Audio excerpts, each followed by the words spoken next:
Hello and welcome to Somewhere in My Backyard. I thought it would be fun to share with you some of the places that I have camped over the years. I am not currently traveling, and so I figured let's go over some of the spots that I've stayed. So in this video, I'm going to give you 5 of my favorite camp spots that I have camped in over the last 4 or 5 years that are free. Now I use an app called Campendium and iOverlander. I tend to use Campendium a little bit more than iOverlander, but if I'm looking for a spot that is not on Campendium, then usually iOverlander will have something on there. But what it is you zoom into the spot where you want to be, and all these things will pop up. You can filter it out so that you can search for things that are anywhere from free to up to $200. So that is how I find the places that I am going to camp. And without further ado, let's get right into this video. The first place I want to mention is called Swansea Ghost Town. Swansea is in Arizona off the Arizona Peace Trail. If you are unsure of what this is, it's an off-road overlanding trail in Arizona that consists of over 650 miles of dirt roads. What is left of the town are these buildings which house the miners, the rubble from the smelter and duster chamber, quite a few mine shafts covered by grates, and an old shot-up truck. If you take the time to walk around, you will also see little plaques depicting what some of the foundations once were. This is where we camped for the night. We were all by ourselves here, so we got in a good game of night bocce ball. It is recommended that camper vans and tent camping only due to the windy roads getting in.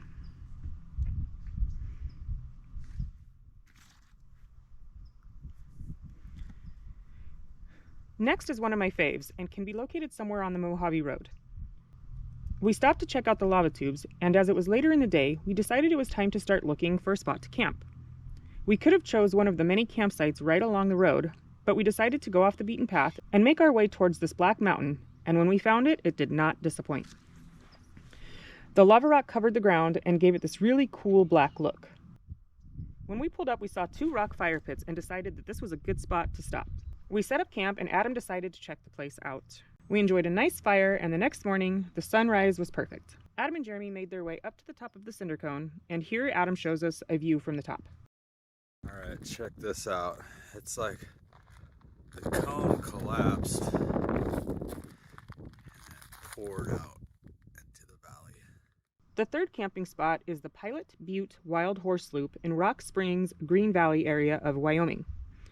From where I entered, just a few miles up the road, there is this stone block with an inscription on it. Pause if you want to read. The story is actually quite sad. I wanted to check out this large butte, so I made my way in that direction. When I got there, I decided to climb up, and I got a great view of the landscape below.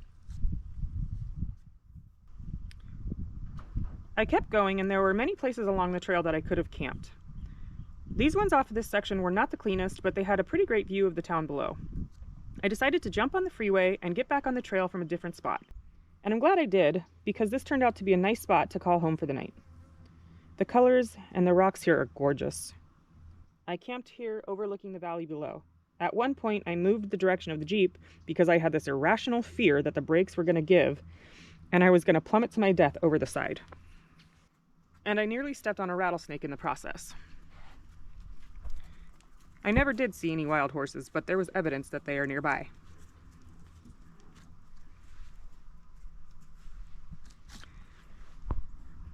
This next spot is also on the Arizona Peace Trail, and you may have heard of it. It's called Quartzsite, and this place is so much fun. So many fun trails to off-road, it's like a roller coaster.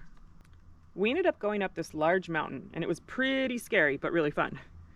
Once at the top, you could see nothing but sky, and that is a strange feeling.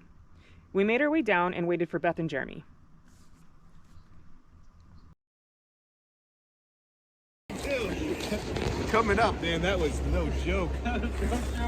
So, Jeremy, tell me what you think about that. My asshole sparkled. That was crazy, huh? Coming up on it, You're like, a little oh, bit. shit. I was like, and it, even with the locker on, it skipped a little bit. I was like, oh. We also found some petroglyphs in the area and this little cave. We ended up camping pretty near to these, just out of the way of anyone riding. Somewhere along the trail we saw this little herd of mountain goats. They were so cute. The last place on my list is by far my favorite, and that is Cerro Gordo. But you can't just show up there and camp. Brent, the owner, sent out a message seeing if anybody would be interested in camping and metal detecting the ghost town. And of course, I jumped at the chance. Once at the top, I settled into one of the best camp spots, right next to this bunkhouse overlooking the town. They were working on the American Hotel as people were rolling in to start their weekend fun. The next morning, I made my coffee, waited for others to start waking up, and watched the sun peek up over the mountain. We gathered at the museum and waited for Brent to show up and give us direction before detecting. Roads have changed a lot. Yeah, it was real scary going up 30 years ago. Yeah, because now they're grading it because of the... Yeah. Thank you everybody for being here. The goal from Cerro Gordo program from day one is to share it, so it's really fun to have so many people here. I was thinking about it last night, and I don't think that there's been 100 people sleeping at Cerro Gordo probably since it was a mining town. So we have some history going on, so you guys are all part of that, so thank you very much.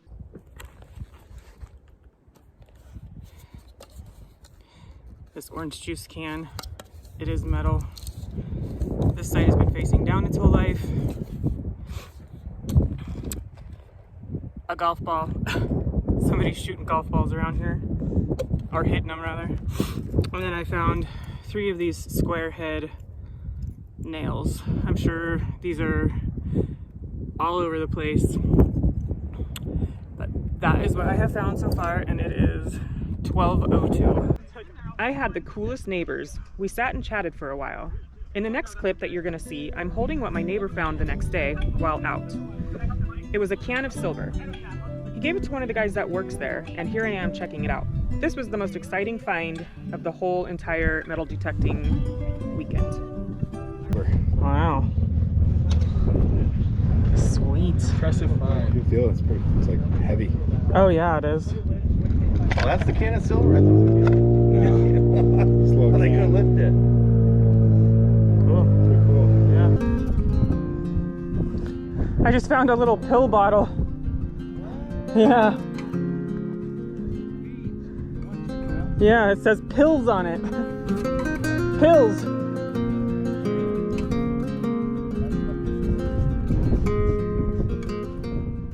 Here is the table with all the finds from the weekend and everyone just chatting about what was found.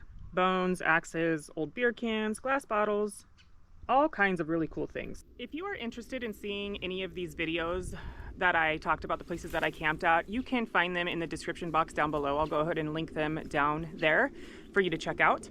I just want to say thank you so much for hanging out with me and playing along with me as I go back and remember some of the cool places that I have camped. I truly do appreciate you watching, and I would love it if you left any suggestions or comments down below, letting me know of any places that you may know of that have cool camping, that have activities to do while camping in the area, free camping, anything like that, any suggestions for my next road trip. And yeah, I again appreciate every single one of you, and I'll see you next time. Bye.